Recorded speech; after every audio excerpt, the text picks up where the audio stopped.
The bell ringer of Aldenmore. 1. In the town of Aldenmore there was a bell. It hung in a stone tower at the center of the square. Heavy, iron, old, and there was a man whose only task was to ring it. His name was Thomas. He had rung the bell for 31 years. Not on schedule, not at fixed hours, only when something was wrong. A fire beyond the eastern wall, a flood rising from the river, a stranger moving through the fields at night. The bell was not beautiful. Its sound was not pleasant. But when it rang, people moved. 2. Thomas knew the difference between silence and safety. They were not the same thing. Silence meant nothing has happened yet. Safety meant something is being watched. He watched. Every morning before dawn, he climbed the tower, looked out over the fields, the roads, the river, returned at midday, returned at dusk. Some years he rang the bell many times, some years only once, 1 year not at all. That was a good year, the villagers said. Thomas said nothing. He had rung it the year before. 3. In Thomas's 29th year, a device arrived in Aldenmore. It came on a cart covered in cloth. The men who brought it spoke of sensors, of thresholds, of response times measured in fractions of a second. The council gathered. The device was demonstrated. It detected smoke before the eye could see it. It registered the river's pressure before the banks could feel it. It identified movement in the fields before dawn had broken. It does not sleep, one of the council members said. Neither do I, Thomas said. No one heard him. 4. The device was installed in the tower, beside the bell. Thomas was kept on. A formality, someone said.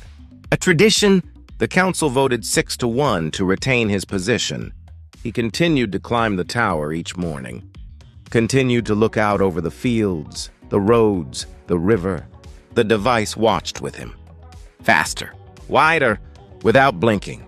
Twice in the first month it rang the bell before Thomas had seen anything. Both times there had been something. The villagers praised the device. They praised the council. They did not praise Thomas. There was nothing to praise him for. 5. A year passed. Then 2. The bell rang when the device decided. Not often. The device was accurate. Problems were caught early, contained quickly, resolved before they became visible. The village grew calmer. Thomas climbed the tower each morning, looked out over the fields, the roads, the river, descended. He no longer knew what he was looking for. He had always looked for the thing that felt wrong before it became the thing that was wrong. A quality of light over the eastern fields, a particular silence from the river, the way smoke moved when the wind was about to shift. He could not explain any of this. He had never needed to. Now the device explained everything. Precisely. In numbers. Thomas looked at the numbers. They were always correct. Say, in the 3rd year, something happened. Not a fire, not a flood. Nothing the device could measure. A farmer stopped plowing his field in the middle of the day and sat down in the furrow and did not get up. His hands were still full of soil. His eyes were somewhere else. A merchant closed her shop without a sign.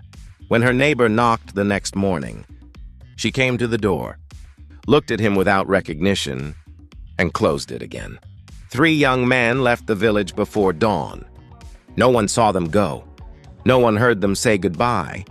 The device registered nothing. Thomas stood in the tower with his hand on the rope. The numbers beside him blinked. Green, green, green. He stood there until the light changed. Then he let go of the rope and climbed down. 7. The following spring, the council met to review the device's performance. Fires caught 4, all contained. Floods anticipated 2, both managed.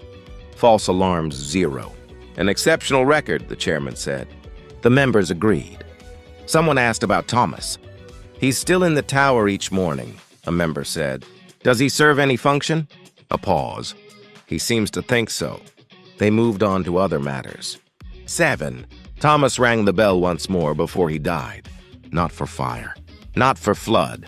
He rang it on a Tuesday morning in autumn, when the square was empty and the sky was the color of old iron. and nothing, according to every measurement, was wrong. The villagers came out of their houses. They looked around. They saw nothing. They went back inside. One man did not.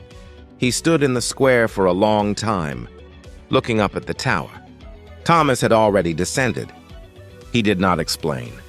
There was no explanation for what he had heard, in the silence that the device could not hear. This story does not tell you what Thomas heard. It only asks, when did you last trust? Something you could not measure?